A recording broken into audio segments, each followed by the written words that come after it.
Salam, hər vaxtınız xeyir olsun əziz tələbələr. Bu gün mən sizə Edi Kampaniya Təhsil Şirkəti tərəfindən 7-12-ci ay 2025 tarixində keçirilmiş mövzu sınavı 4 imtahanının informatika üzrə olan sualların izahını verəcəm. Vaxt itirmədən keçək suallarımız izahına.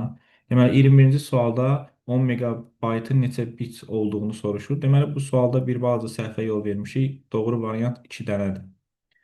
Demək, burada 10 megabaytın neçə bit olduğunu tapmaq üçün təbii ki, birinci biz onu əmsalını çözmək lazımdır. Bu sual variantı əslində B variantı olsa daha yaxşı olardı. Çünki burada əmsal üzərində də müəyyən bir əməliyyatlar aparılıb. Biz ilk öncə 10 megabayta toxunmadan, daha doğrusu ona toxunmadan megabaytı bitə çevirmək haqqında danışarıq. Deməli, megabaytdan bitə keçmək üçün biz birinci onu bayta, yəni 2 üstü 20-yə, daha sonrası onu baytdan bitə keçirə bilərik. Bu zaman cavabımız 10 vurulsun 2 üstü 23 şəklindədir. Yəni B variantı. Amma burada bizim fikrimizdən, nəzərimizdən yayılan bir şey olub ki, biz doğru variantı Y variantı olaraq yazmışıq. Daha doğrusu doğru variantın iki dənəsini qeyd etmişik. Bəs Y variantı hansı halda doğru ola bilər? Bu halda biz verilmiş əmsalı parçalaya bilərdik. Yəni onu biz 5 vurulsun 2 üstündə 1, o da vurulsun 2 üstü 23 şəklində qeyd etsək, yekun cavabımız bizim 5 vurulsun 2 üstü 24 şəklində olur. Və biz buradan 24-ün, yəni 224-ün üstündən 3 dənəsini, yəni 2 üstü 3-ü, 8-i ayırıb 5-ə vursaq, bu zaman cavab 40 vurulsun 2 üstü 21 şəklində, yəni Y variantı. Deməli, burada doğru variant 2 dənə olur. Bunu öz xeyrinizə saya bilərsiniz, yəni bu sualı. Əgər Y variantı və B variantı yazmışsa, qalan variantlar doğru deyil. 22-ci sual. Verilmiş qurğulardan hansı kompüterdə müxtəlif proseslərin sinxronlaşdırılması üçün verilmiş tezlikli impulsları generasiya edir? Bu sualı ümumiyyətlə yadda saxlamaq üçün biz tələbələrə də qeyd etmişik ki, burada açar sözümüz bizim generasiya sözüdür. Yəni bu birbaşa bizi takt impulsu generatoruna aparıb çıxara bilər. Bəli, takt impulsu generatoru verilmiş tezlikləri generasiya etmək üçündür. Demək, doğru variant B variantıdır. Yerdə qalan adapter siqnalların keçidini təmin etmək üçündür. Kontroller xarici qurğuların işini idarə edən mikrosxemdir. Biz bunu qarşılaşdıra bilərik xarici qurğuların işini idarə edən proqramla. Əgər xarici qurğuların işini idarə edən proqramdan söhbət gedirsə, bu driver, əgər mikrosxemdən söhbət gedirsə, bu kontroller olmuş olacaq. Sistem işini kompüterin daxili qurğular arasında informasiya axınını təmin edir. Əgər bunu da asan şəkildə yadda saxlamaq istəyirsinizsə, şin sözü ilə təmin sözü arasında müəyyən bir uyğunluq tapa bilərsiniz. Deməli, bu da cavab deyil. Daxili yaddaşlar müxtəlif ola bilər. Yəni, yetəri qədər daxili yaddaşlar var. İnformasiya emalı prosesini həyata keçirmək üçün. Doğru variantımız B variantı. 20-ci sual say sistemi ilə bağlı bir sualdır. Bu sual tiplərini biz əslində iştirak edən ədədlərin yerinə 1, etməyənlərin yerinə 0 yazaraq da həll edə bilərik. Amma biz bu sualı bura qoymaqla belə bir izah hissə vermək istəyirik ki, bəzən o ədədlərin sayı həddindən artıq çox ola bilər. Bəs ədədlərin sayı həddindən artıq çox olarsa, tutaq ki, biz burada 31 qoymuşuq, ola bilsin ki, burada 72, 82, 112, məsələn 212 daha böyük ədədlərdən istifadə olunsa, təbii ki, biz o qədər bir sıfırı bura yazmalı deyilik. Bunun üçün belə bir analiz edirik. Nə edirik? Baxın, biz fikir versək görərik ki, burada bizim ən böyük qüvvətimiz 31. Fərqi yoxdur. Burada 0 iştirak etdi, etmədi. Siz 31-dən ta 0-a qədər bütün ədədlərin varlığını və yoxluğunu araşdırmalısınız. Varsa yerinə 1, yoxsa yerinə 0 qeyd edilir. Təbii ki, ədədlər böyük olduqda bu həm vaxt apara bilər, həm də bəzən mümkünsüz ola bilər. Bu zaman nə edirsiniz? Fikir versək görərsiniz ki, əgər biz 31-dən 0-da daxil olmaqla bütün ədədləri axtarırıqsa, bu zaman biz 32-dən 32 ədəd 0-1 axtarırıq. Yerdə qalanlar 1, 2, 3, 4, 5, 6, 7, 8. Ümumi 8 ədəd görünürsə, bu görünən ədədlər bizdə birlərin sayıdır. 32 ədədin 8-i 1-dirsə, deməli yerdə qalan 24 dənəsi 0 olmuş olur. Bizdə də sıfırların sayı birlərin sayının neçə dəfə çoxdur soruşulursa, bu zaman biz sıfırların sayını birlərin sayına bölsək, doğru variantımız B variantı, yəni 3 dəfə olur. Sonra 24-cü sual alqoritmlə bağlı bir sualdır. Yerinə yetirməsindən sonra C plus A dəyişəninin qiyməti istənir. Bu sual tipləri əslində elə də çətin deyil. Sadəcə olaraq biz burada ədədlərin, daha doğrusu hərflərin qiymətləri dəyişməsinə diqqət etməliyik. Bu sual tiplərində çox yaxşı olar ki, sadəcə ədədlərin verilmə, hərflərin qiymətlərinin altından xətt çəkəsiniz. Yəni, bura qədər hələ misalın başlanğıcı deyil, sadəcə verilənlərdir. Yerdə nə qalıb? Əgər funksiyası. Biz bilirik ki, if funksiyası doğru olduğu halda biz qarşımıza çıxan ilk hesablamanı, yanlış olduğu halda isə növbəti hesablamanı həyata keçirməliyik. A bərabərdir B. Dimi bu sual bizə verilir. Təbii ki, xeyr. A-nın qiyməti 5, B-nin qiyməti 6-dır. O zaman biz birinci hesablamanı unudup ikinci ilə davam edirik. C bərabərdir C plus D. C-nin qiyməti 4, D-nin qiyməti 3 olarsa, deməli bizdə C-nin yeni qiyməti 7 olmuş olur. Bu zaman əvvəlki qiyməti biz silirik. İndi yekun nəticə olaraq bizdən C plus A-nı istəyir. Bu zaman biz C-nin üzərinə, yəni aldığımız 7-nin üzərinə D-ni gəlirik. Daha doğrusu A-nı gəlirik. A-nın qiyməti 5-dir. O zaman C-nin qiyməti bizdə 12 olmuş olur. Belə. Deməli, doğru variant 24 A variantı. 25-ci sual mətn redaktorları verilmiş sıranı seçin. Bilirsiniz ki, mətn redaktorları mətnlərin emalı üçün nəzərdə tutmuş proqramlardır, tətbiqi proqramlardır. Bunlar əksəriyyətin adında Word, Note və Write sözləri istifadə olunur. Bunlardan yalnız Lexicon və Amin Pro idi ki, adları mətni xatırlatmırdı. Lexiconu da leksikadan biz qeyd etmiş ki, yadda saxlaya bilərik. Mətn redaktorları verilmiş sıraya baxaq. A variantında WordPad mətn redaktorudur. OneNote isə, yəni bunu bura qoymaqda məqsəd biraz belə deyək, sizin diqqətinizi yoxlamaqdır. OneNote sadəcə olaraq qeydlərin yazılması üçün proqramı, bu mətn redaktoru deyil. Bu Office proqramı olsa da, bəli, mətn redaktoru hesab olunmur. OneNote bir Office proqramıdır, amma mətn redaktoru deyil. Notepad isə, bəli, mətn redaktorudur. Bu variant yanlışdır. B variantı Lexicon mətn redaktoru, WordStar mətn redaktoru, Notepad mətn redaktoru. Deməli, 25-ci sualda doğru variant B-dir. Sonra C variantı. Word mətn redaktoru, PowerPoint elektron təqdimat, Sokrat isə T-dan yadda saxlaya bilərsiniz ki, bu tərcümə proqramıdır. D variantı edit, redaktə etmədən yadda saxlayın. Mətndir, Amin Pro mətndir, Access isə verilənlər bazası idarə etmə sistemidir. WordPerfect yenə Word mətn redaktoru, Quattro Pro isə bu elektron cədvəldir. Deməli, doğru variant 25-də B variantı. 26-cı sual klasterlə bağlı suallardır. Sual nümunəsi daha doğrusu. Burada da müəyyən qədər çətinlik çəkirik. Klasterlə bağlı ən möhtəşəm təriflərdən biri bir klasterə yalnız bir fayl yazıla bilər cümləsidir. Biz bəzən onu başqa sual tiplərini də qarışdırırıq. Diqqətlə yadda saxlayırsınız ki və qulaq asırsınız ki, bir klasterə bir fayl yazıla bilər. Bəli, məsəl üçün, həcmi 10 kilobayt olan bir klasterə həcmi 5 kilobaytlıq faylı neçə dəfə yaza bilərik? Təbii ki, bir dəfə. Çünki bir klasterə bir fayldan artıq yazmaq olmaz. Amma bir faylı bir neçə klasterə yazmaq mümkündür. İndi baxırıq. 26-cı sual. Klasterin ölçüsü 7 kilobayt olan diskdə 17 kilobaytlıq mətn faylı nə qədər yer tutur? Təbii ki, biz burada cavabı 1 olaraq götürə bilmərik. Çünki klasterin ölçüsü 7 kilobaytlıq olan diskə 17 kilobaytlıq mətn faylı üçün bir klaster istifadə oluna bilməz. 17 kilobaytı yazmaq üçün 7 kilobaytlıqdan bizə lazımdır təbii ki, neçə dənəsi?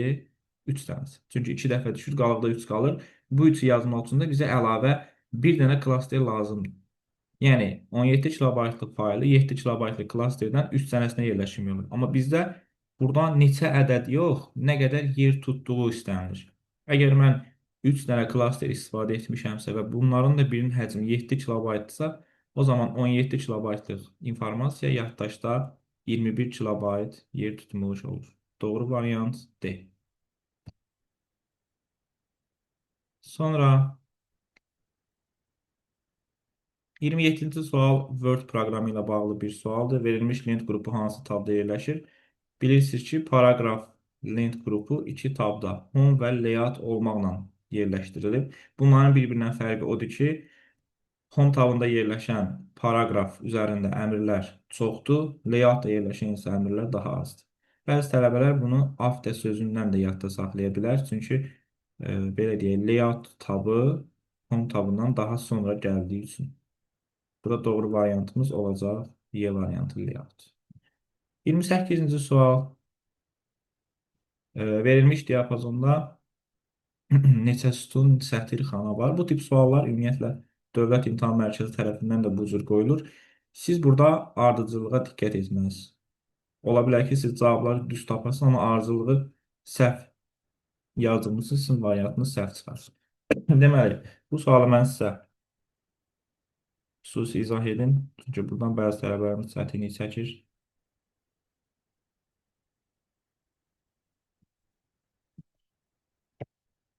Demək, burada bizdən istənir ki, verilmiş diapazonda neçə sütun, sətir, xana var. Birinci A2 D7 diapazonunun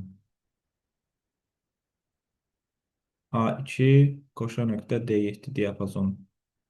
Deməli, burada verilmiş sütunların sayı təbii ki, bizim hərflərimizin sayıdır. Biz sayırıq. A, B, C, D. Burada 4 dənə sütun.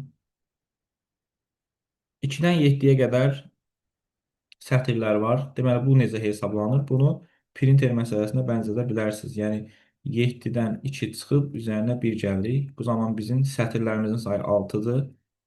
Xanalarımızın sayı isə sütun və sətir hasindən əldə olunur. 4 vurulsun 6 bərabərdir 24. Deməli, sütun 4, sətir 6, xana isə bizdən 24 dənə olunmuş olacaq. 4, 6, 24. Bu isə bizdə A variantındadır. 29-cu sual yenə də informasiyanın kodlaşdırılması ilə bağlı bir sual nümunəsidir. Bunu da ayrıca izah etməliyik, çünki buradan da tələbələr bəzən çətinlik çəkir. Demək, bu öncə məsələni həll etməzdən əvvəl məsələnin düsturunu yazın. Bu düstur necədir? Buna 5S düstur da deyə bilərik. Düstur belədir. Sürət vurulsun saniyə bərabərdir. Sətir vurulsun simvol vurulsun səhifə. O da vurulsun məsələnin əlifbası. Bizim məsələdə əlifba adı çəkilmədiyinə görə biz bir simvolu bir bayt kimi qəbul edə bilərik. Verilənləri yerinə yazsaq, kompüterin sürəti, daha doğrusu skanerin sürəti saniyədə 4 kilobaytdır. Sürətimizi qeyd edirik. Vurulsun. Neçə səhifə daxil edirlər 10 dəqiqə ərzində. Təbii ki, bizdə əgər sürət saniyədə verilibsə, siz dəqiqəni də saniyə çevirməlisiniz. 10 dəqiqə 600 saniyə bərabərdir. Sətirlərin sayı 48. 48 təbii ki, biz 3 vuraq 2 üstü 4 formasında göstərməliyik. 2-nin qüvvətinə görə 128, 2 üstü 7. Səhifə sayı yoxdur. Biz bunu x-dan işarə edirik. Heç bir əlifbadı çəkmirsə, bir simvol 1 bayt. İndi bu məsələdə x hansı tərəfdədirsə, yəni məhsul hansı tərəfdədirsə, həmin tərəfə də bölmək lazımdır. Sol tərəf bizim 4-ü 600-ə vursaq 2400 və kilobaytı da sağ tərəfə görə bayta çevirsək 2400 vurulsun 2 üstü 10 bölünsün 3 vurulsun 2 üstü 11 formasında alınacaq. Yəni bizim ümumi səhifə sayımız. 2400-dən 300 ixtisar aparsa burada 800, 210-dan 211-i ixtisar aparsa burada 2, 800-də 2-yə bölsək doğru variant 400. Yəni səhifələrimizin sayı 29-cu sualda 400 olmuş olacaq. 30-cu sual nümunəsi haqqında danışaq. Deməli, say sistemlərində əgər söhbət ikilik say sistemindən gedirsə və burada da cüt ədəd soruşulursa, heç bir halda bunları onluq say sisteminə çevirməyə ehtiyac yoxdur. Əgər ədədin sonu 0-la bitirsə bu ədəd cüt, ədədin sonu 1-lə bitirsə bu ədəd tək hesab olunur. 30-cu sual olacaq doğru variant B.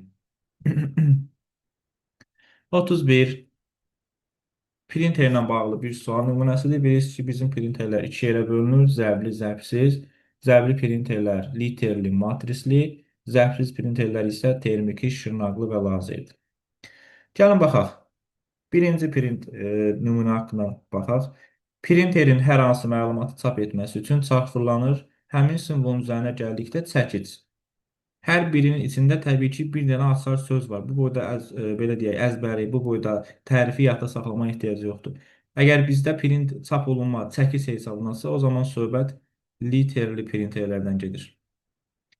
İkinci B variantı. Alınan məlumata əsasən kartridж üzərində yerləşən dəliklərdən mürəkkəb püskürtmək. Yenə də əgər söhbət mürəkkəbdən gedirsə, bizim cavabımız burada şırnaqlı printerlərdir. Daha sonra C variantı. Əvvəlcə çap ediləcək olan səhifənin sürəti əldə edilir. Əmələ gələn sürət toner təchizatı. Yenə də heç arxasını oxumaya ehtiyac yoxdur. Toner varsa söhbət lazerdən. D variantı. Bir simvol çap ediləcək zaman ilkin olaraq yaddaşdan alınır, daha sonra yazma başına ötürülür. Yazma başlığı üzərində yerləşdirilmiş iynələr. Yenə də açar sözümüz iynədir. İynə varsa söhbət matrisdən gedir.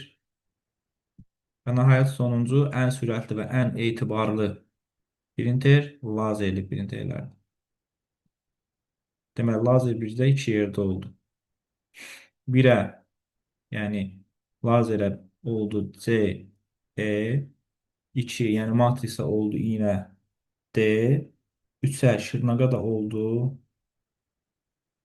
şırnaq bir dəqiqə. Deməli, burada 1-ə C, E, 2-yə D, 3-ə də B. Doğru variant A variantı. 32-ci sual. Excel proqramında 8 sətir tam seçdikdə neçə xana seçilmiş olur? Bunu istəyirəmsə Excel proqramında daha əyani şəkildə göstərim, çünki bu sual nümunəsi bir balaca çətinlik yaradıb sizlər arasında. Deməli, bilirsiniz ki, Excel proqramında 2 üstü 14 sayda sütun, 220 sayda sətir var. Bəs bu bizə bu sual həllində, bu sualı həll etməkdə nə köməklik göstərir? Çox kömək göstərir əslində. Baxın, Excel proqramında sütunlar hərflərlə, sətirlər isə rəqəmlərlə işarə olunur. Əgər siz bir dənə sətri tam seçirsinizsə, bu seçilmiş sətir bütün sütunlara toxuna-toxuna düz XFD-yə qədər, yəni bütün sütunlara qədər gedib çıxır. O zaman əgər biz bir sətir seçiriksə 214 sayda xana seçmiş oluruq. Çünki fikir verin, bizim sətrimizdəki xana sayı birbaşa sütunların sayına bərabərdir. Yox, əgər siz bir sütun seçirsinizsə, bütün sətirlərə toxuna-toxuna gedir. O zaman bir sütun seçdikdə 220 dənə xana seçmiş olursunuz. Onda ümumi belə bir düstur çıxarda bilərik ki, bizdə Excel-də əgər tam seçilibsə, sətir seçəndə xana sayını tapmaq üçün sütuna vururuq. Sütun seçəndə xana sayı tapmaq üçün sətrə vururuq. İndi bizdə 8 sətr seçilibsə, 8 sətri də 2/3 kimi qeyd edirik. Vurulsun. Sütunlarımızın sayı isə 2/14-dür. O zaman sətirlə sütunun hasili, daha doğrusu 2/3-dən 2/14-ün hasili bizə 217 vermiş olur. Yəni 8 sətr seçdikdə 217 dənə xana seçilmiş olacaq. Yenə Word proqramı ilə bağlı növbəti sual verilmiş simvol arası məsafəni istəyir bizdən. Təbii ki, simvol arası məsafənin 3 dənə forması var. Normal, expand, condense. Bunları da biz sizə göstərək. Deməli, font tabında fontun dialoq pəncərəsində simvollar arası məsafə advanced hissəsində qeyd olunub. Burada simvollar arası məsafənin 3 forması var. Deməli, normal, expand, condense. Həmçinin burada simvolların mövqeyi də qeyd olunub. Normal, raise, lowered. Yəni mövqeyi yuxarı, aşağı və normal şəkildə yerləşdirilə bilər. Deməli, bizim 33-cü sualda simvol arası məsafə normal, expand və condense. Yəni 1, 3, 4 doğru variant deyil. Yenə də 34-cü sual uyğunluğu müəyyən edin. Home bu keçənilin qəbul sualıdır. Home kursoru sətrin istənilən yerindən kursoru sətrin əvvəlinə gətirmək üçündür. Deməli, 1-ə uyğundur A. Endi isə home'un əksinə kursor sətrin istənilən yerində durduqda kursoru sətrin sonuna keçirir. 2-yə uyğundur B. Sadəcə aşağı ox işarəsi ilə biz bir sətr aşağı keçmiş olarıq. 3-yə də uyğundur C. Sənədi bir ekran boyu aşağı salan söhbət burada page down-dan gedir. Sənədin sonuna keçmək üçünsə biz istifadə edə bilərik Ctrl+End düyməsindən. Deməli, doğru variant 1A, 2B, 3C, 34-də cavab B-dir. Daha sonra 35-ci sual yenə alqoritmlə bağlı maraqlı bir sual nümunəsidir. Burada da səhvlərə yol vermişik bəzilərimiz. Sadəcə məsələni diqqətlə həll etmək kifayət edir. K-nın qiyməti 1, A-nın qiyməti 1. Bizdə burada soruşur ki, K 5-dən kiçikdirmi? Xeyr. Daha doğrusu, hə, K 5-dən kiçikdir, bəli. O zaman aşağıda A-nı K-ya vururuq. Hesablama blokunun daxilində A-nı K-ya vuranda cavab verir 1. Daha sonra K-nın qiymətini bir vahid artırırıq. Bu zaman K olur 2. Artıq əvvəlki K yoxdur. Qalxdıq, dövr etdik, qalxdıq yuxarı. 2 5-dən kiçikdirmi? Bəli. Bu zaman A-nı K-ya vururuq. Fikir versək, cavab variantları sadəcə hesablama prosesini əks etdirir. Heç bir halda ümumi nəticə qeyd olunmuyor. Bu halda siz nə edirsiniz? Bu halda siz belə deyək, nəticəni olduğu kimi saxlayırsınız. İndi A-nı K-ya vursaq, K-nın qiyməti dəyişib 2 olduğuna görə 1 vurulsun 2 formasında qalır. Sonra K-nın qiyməti bir vahid artıb 3 olur. Yenə qalxırıq yuxarı. 3 5-dən kiçikdirmi? Hə. Bu zaman alınan nəticəni yenə K-ya vururuq. K-nın qiyməti dəyişib 4 olur. Yenə dövr edirik. K 5-dən kiçikdirmi? Bəli. O zaman yenə nəticəni 4-ə vururuq. Bizim qiymətimiz K dəyişib 5 olur. Və nəhayət sonuncuda 5 5-dən kiçikdirmi? Yox. Bu zaman bizim nəticəmiz 1 vurulsun, 2 vurulsun, 3 vurulsun, 4 formasında, yəni D variantı formasında olur. 36. Əməliyyat sisteminin periferiya qurğarı ilə qarşılıqlı əlaqəsini təmin edən proqram adlanır. Təbii ki, driver. Burada bir neçə tərifi istəyirəm səsləndirim sizin üçün. Xarici qurğuların işini idarə edən mikrosxem və ya vasitə söhbət kontrol edənlidir. Xarici qurğuların işini idarə edən vasitə və ya mikrosxem kontroldur. Xarici qurğuları kompüterə qoşan yuva. Əgər yuva varsa, yəni məsələdə yuva sözü varsa, söhbət portdan gedir. Amma xarici qurğuların işini idarə edən proqram deyirsə, burada bizim doğru variantımız driverdir. 37-ci sual. Uyğunluğu müəyyən edin. RAM, ROM, CMOS haqqında. Test proqramlarını yadda saxlayır. Test proqramı haqqında biz danışmışıq. Söhbət BIOS-dan gedir. BIOS kompüter qurğularını test etməklə yanaşı əməliyyat sisteminin əməli yaddaşa, yəni RAM-a yüklənməsini təmin edirdi. BIOS yerləşir ROM-un daxilində. Bəzən biz bunun ROM-un və ya RAM-ın daxilində olduğunu da qarışdırırıq. Burada heç olmasa tərkibində olan o hərflərindən yadda saxlaya bilərsiniz ki, ROM-un tərkibində BIOS yerləşir, RAM-ın yox. Deməli, test proqramlarını yadda saxlayır ROM. Kompüterin konfiqurasiyasını yadda saxlayan, təbii ki, bu CMOS-dur. Konfiqurasiyadan, yəni bunu biz tapa bilərik. 3-ə uyğundur B. BIOS proqramını yadda saxlayır. Təbii ki, söhbət yenə ROM-dan gedir. 2-yə uyğundur C. Emal edilən informasiyanı yadda saxlayır. Bax, burada səhvlər nə olub? Nə ola bilər daha doğrusu? İnformasiyanı emal edən proqram, informasiyanı emal edən yaddaş registrdir. Amma emal edildiyi müddətdə informasiyanın saxlandığı yaddaş RAM-dır. Yəni, bunlar fərqli-fərqli şeylərdir. İnformasiyanı emal edən yaddaş registr, emal edildiyi müddətdə saxlanılan isə RAM-dır. Və yaxud başqa registrlər RAM-ın ortaq xüsusiyyəti nə ola bilər? Ən sürətli, daha doğrusu ortaq tərifi nə ola bilər?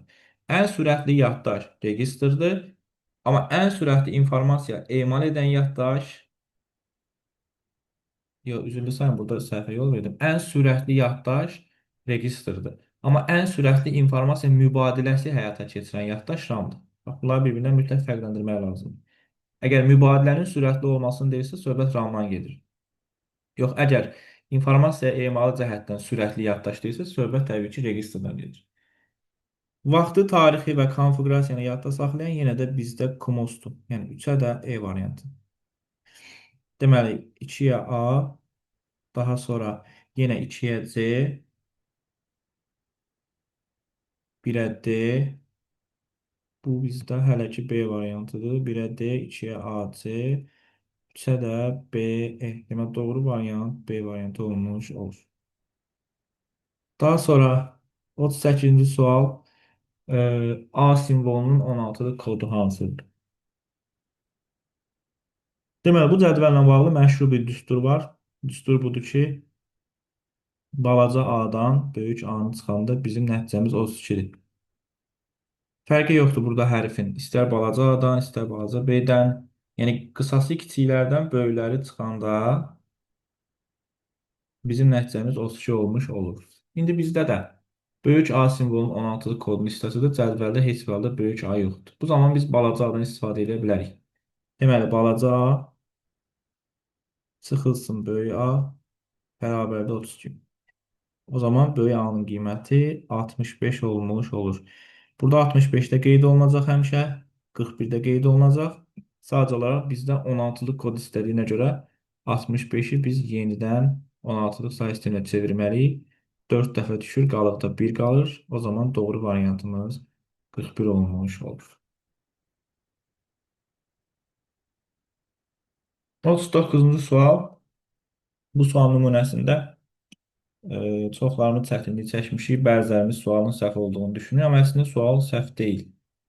Word proqramında çap olunan 7-ci səhifənin nömrəsi neçə olar? Bu tip suallarda, ümumiyyətlə printer məsələlərində sizə ən böyük verəcəyim tövsiyələrdən biri settings bölməsinin altına diqqətlə baxmaqdır. Yəni bunun aşağı hissəsində bəzi şeylər qeyd oluna bilər, bəzi məlumatlar. Bunlardan biri elə current page-dir. Current page cari səhifə deyilir. Yəni cari səhifəyə deyilir. Növbəti qeyd oluna bilər odd page, yəni tək səhifələr və qeyd oluna bilər even page, yəni cüt səhifələr. Əgər burada cari səhifə qeyd edilibsə, bizim də cari səhifəmiz harda qeyd olunub? Təbii ki, səhifənin aşağı hissəsində 17 of 27 yazışı 27 səhifəlik sənədin kursorun 17-ci səhifəsində olması deməli. Yəni cari səhifəmiz bizim 17-dirsə, o zaman 9 ədəd 17-ci səhifə çap olunacaq və 7-ci səhifədə də yenə 17-ci səhifə, yəni 17 nömrəli səhifə çap olunacaq. O zaman doğru variant C variantı.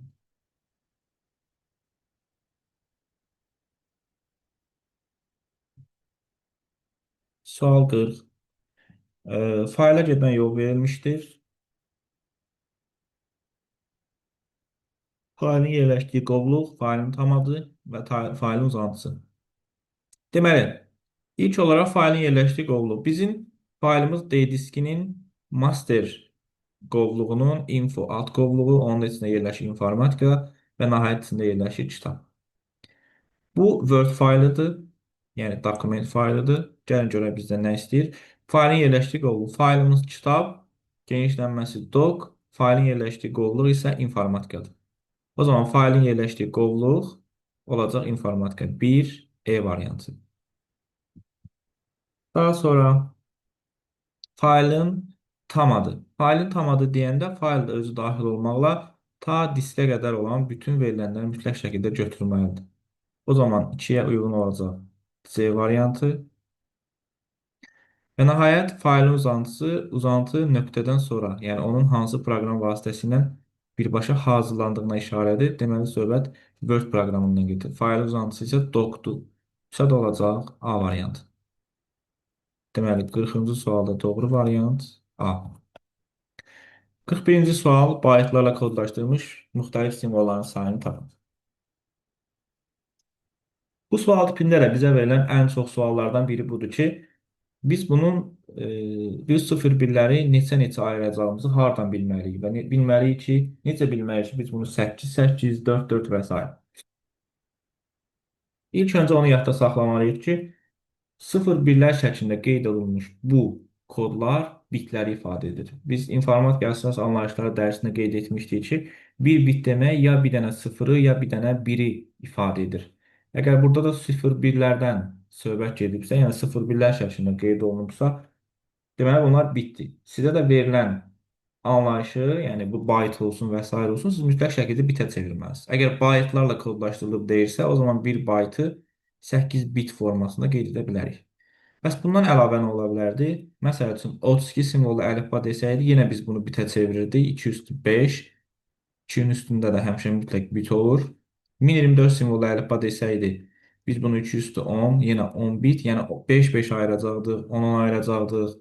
ASCII desə yenə 1 byte 8 bit, 8 8, Unicode desə 2 byte 16 bit, 16 16. Hər hansısa 77 simvollu əlifba desə, yəni 2-nin qüvvətinə gələ bilməyən bir əlifba desə, bu zaman biz onu özündən sonra gələn 2-nin qüvvəti kimi, yəni 128 qüvvəti kimi 7-7 ayıra bilərdik. Amma bizim bu sualımızda isə biz təbii ki bunu 8-8 ayırırıq, səbəbi isə baytlarla kodlaşdırıldığına görə. Deməli, bunu 8-8 ayırırıq.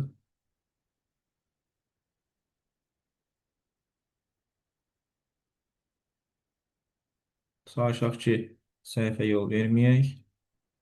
Deməli, 8-8 ayırdıqdan sonra burada kodlar şəklinə görürsünüz, 8-8 qruplaşdırılır. Burada kodların müxtəlifliyinə və ya eyniliyinə mütləq şəkildə fikir vermək lazımdır. Əgər mən birinci kodu, yəni birinci 8 qrupu A ilə işarələsəm, növbətini A deyə bilmərəm, çünki tamam fərqli koddur. O zaman buna B. Yerdə qalana C, buna D, yenə deyirəm, buna səbəb kodların bir-birindən fərqli olmasıdır. Nəhayət sonuncu E var, E deyə bilərik. İndi bizdə müxtəlif simvolların sayı olmuş olur 5 ədəd. A, B, C, D, E. Düşünməyin ki, burada 5 yerə böldüyümüz üçün 5 dənə müxtəlif simvol olur. Təbii ki, xeyr. Əgər bunlardan biri təkrarlansaydı, məsəl üçün deyirəm, sonuncu da C olsaydı, o zaman müxtəlif simvolların sayı A, B, C, D olmuş olacaqdı. Belə, deməli 41-də doğru variant 5, daha doğrusu doğru cavab 5. Enerjidən asılı olan yaddaşları seçin. Burada da belə bir kömək eləyə bilərik ki, bütün daxili yaddaşlar enerjidən asılıdır, yalnız ROM və KNOS-dan başqa. Bəzən biz bunu tərkibində olan O hərflərinə görə, yəni tərkibində böyük O hərfi olanlar enerjidən asılı olmur. Belə də yadda saxlaya bilərik. Bunlar asılı deyil, amma RAM, cache, register hər biri enerjidən asılıdır. Deməli, doğru variant 1, 4, 5. Və bütün xarici yaddaş enerjidən asılı deyil. Daxili yaddaşlardan isə ROM və KNOS enerjidən asılı olmur. 43. Aşağıdakılardan hansılar sistem blokunun daxilində yerləşir? Burada da belə bir ümumiləşdirmə aparmaq olar ki, bütün daxili yaddaş sistem blokunun daxilində yerləşir. Bütün xarici yaddaş sistem blokunun xaricində yerləşir. Deməli, daxili yaddaş daxildə, xarici yaddaş sistem blokundan xaricdə yerləşir. Amma yeganə xarici yaddaş sərt diskdir ki, bu harda? Bu sistem blokunun daxilində yerləşir. Yəni içəridə yerləşir. O zaman burada doğru variantımız ana plata, mikroprosesor və HDD olmuş olur. Təbii ki, mikroprosesorda kompüterin beyni olduğuna görə daxildə, ana platada bütün daxili yaddaşları öz üzərində saxlayır. Bunda xaricdə olma ehtimalı təbii ki, 0-a bərabərdir. O zaman doğru variant 1, 2 və 6 olmuş olacaq. 44-cü sual word count pəncərəsi ilə bağlı olan bir sualdır. Biz burada boşluqların sayını tapmazdan əvvəl bu pəncərədə nələr yerləşib, yerləşməyəcəyini də əzbər şəkildə bilməliyik. Bu səhifədə, yəni bu pəncərədə bizim səhifələrimiz, sözlərimiz, simvollarımız, abzaslarımız və sətirlərimiz yerləşir. Bunu yadda saxlamaq üçün də 4S 1A formasında yadda saxlaya bilərik. Yəni sətir, səhifə, simvol, söz və abzas. Yəni word count pəncərəsi bərabərdir 4S 1A. O ki qaldı burada boşluqların sayını tapmaq, həmişə with space-dən no space-i çıxmalıyıq. Əgər boşluqsuz sayanda bu qədərdirsə, boşluqla sayanda bu qədərdirsə, deməli burada müəyyən qədər boşluqdan istifadə olunub. Qısası burada həmişə çoxdan azı çıxmalısınız. 5769-dan çıxırıq 3827. 9-dan 7 çıxsa 2, 6-dan 2 çıxsa 4, 17-dən 8 çıxsa 9, 4-dən 3 çıxsa 1. Deməli, doğru variantımız 44-cü sualdan 1942. Daha sonra 45-ci sual. Uyğunluğu müəyyən edin. İş kitabının adı, iş vərəqinin adı. Deməli, yadda saxlayırsınız ki, iş kitabının adında olan qadağalar elə əməliyyat sisteminin adında olan qadağalardır. 9 dənə qadağa olunmuş simvol. AUX, PRN, LPT, null, COM, COM və s. Null. Bu qadağalar iş kitabının adında keçərlidir. İş vərəqinin adında olan qadağaları isə mən sizə göstərərəm. İş kitabının adında biz maksimum 31 simvoldan istifadə edə bilərik. Qoşa nöqtə, sağa, sola slashlərdən istifadə edə bilmərik. Ulduz və sual və qapalı mötərizələr. Deməli, bizim doğru variantımız o zaman yalnız iş kitabının adına uyğun olan qadağa burada olacaq həm C, həm də E variantı. Çünki iş vərəqində sağa, sola droplar var, amma düz drop yoxdur. O zaman 1 olur C, E variantı. Yalnız iş vərəqinin adında qadağalara aid olan olur D variantı. Qapalı mötərizə yalnız orada var. Və nəhayət, kanalın mütləq olduğunu bildirən isə bu dollar işarəsidir. C B variantı. Bilirsiniz ki, nisbi xanalar köçürülən zaman köçürüldüyü xanaya müvafiq olaraq dəyişir, amma mütləq xanalar heç bir halda dəyişmir. Nisbi xananı da mütləq xanaya çevirmək üçün klaviaturanın F4 düyməsindən istifadə edilir. Bu qədər. İnşallah növbəti sınavlarda görüşərik. Sağ olun, salamat qalın.